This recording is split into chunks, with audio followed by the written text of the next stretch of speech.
The global landscape is shifting and the winds of change are blowing stronger than ever.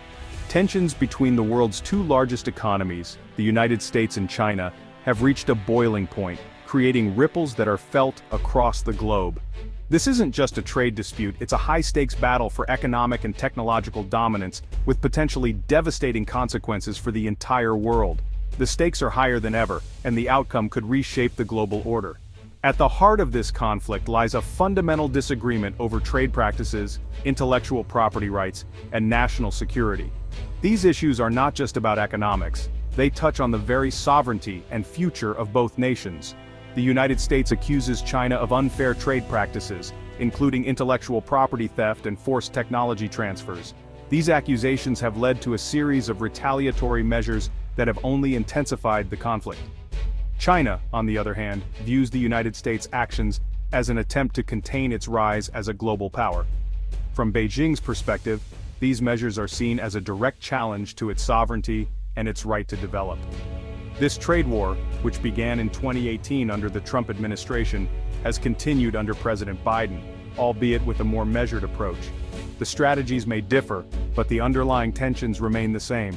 Both sides have imposed tariffs on billions of dollars worth of goods, impacting businesses and consumers worldwide. These tariffs have led to increased costs for everyday items, affecting the global supply chain and consumer prices.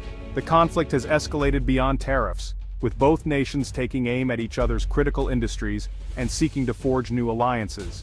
This has led to a realignment of global trade partnerships and a reevaluation of economic strategies. The stakes couldn't be higher. The outcome of this conflict will determine the future of global trade and economic policies for years to come. This trade war threatens to fragment the global economy, disrupt supply chains, and stifle innovation. The ripple effects are being felt in industries ranging from technology to agriculture, and the long-term impacts could be profound. As the United States and China dig in their heels, the world watches with a mixture of anxiety and uncertainty. Investors, businesses, and governments are all trying to navigate this new landscape, unsure of what the future holds. The question on everyone's mind is, will this conflict escalate into a new Cold War, or can a path towards cooperation be found? The answer to this question will shape the future of international relations and global stability. The opening salvo in this economic conflict came in 2018, a year that would mark the beginning of a significant shift in global trade dynamics. When the Trump administration imposed tariffs on $34 billion worth of Chinese goods. This was just the first wave in what would become a series of escalating measures.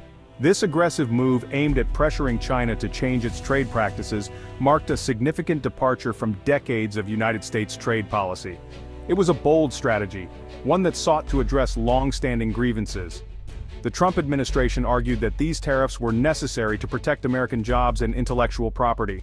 They believed that without such measures, the U.S. would continue to lose ground in the global economic arena.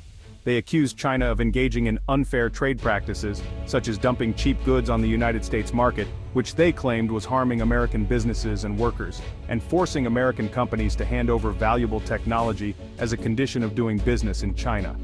This practice, known as forced technology transfer, was seen as a major threat to American innovation and competitiveness.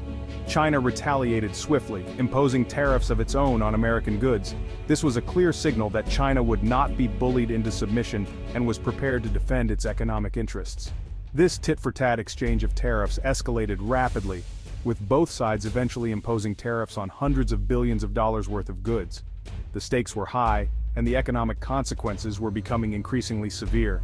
The impact of these tariffs was felt across a wide range of industries, from agriculture to manufacturing.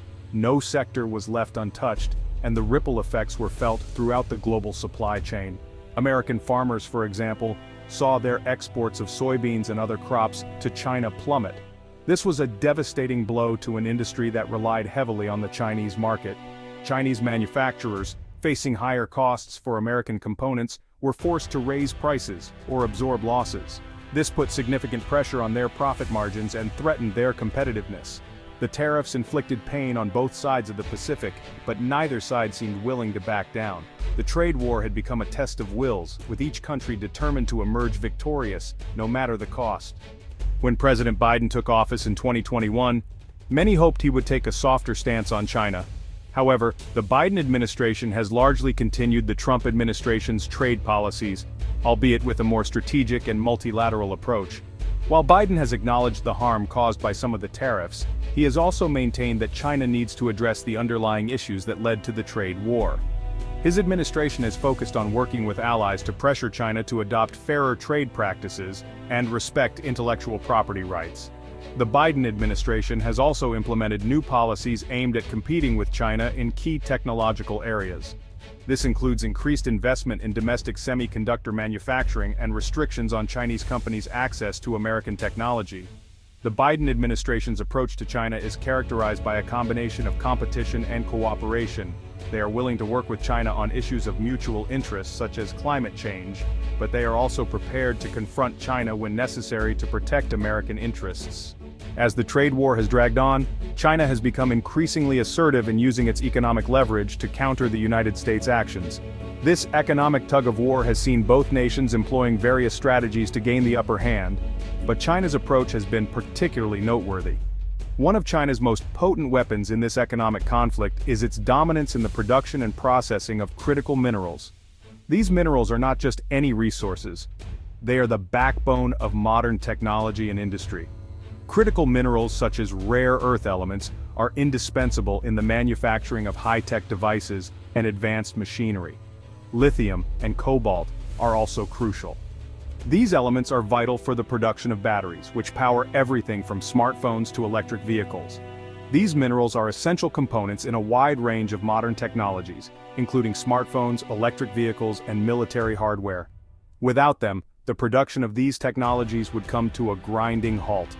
China controls a significant portion of the global supply of these minerals, giving it considerable leverage over the United States and other countries that rely on them. This control allows China to influence global markets and assert its economic power.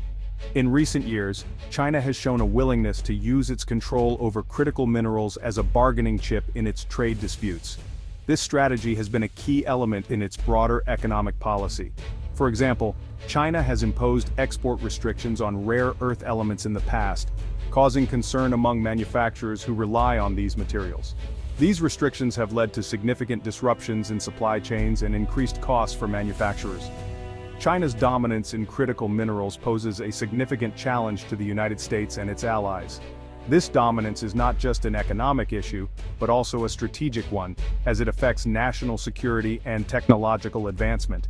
It highlights the need for greater diversification of supply chains and investment in domestic production of these essential materials.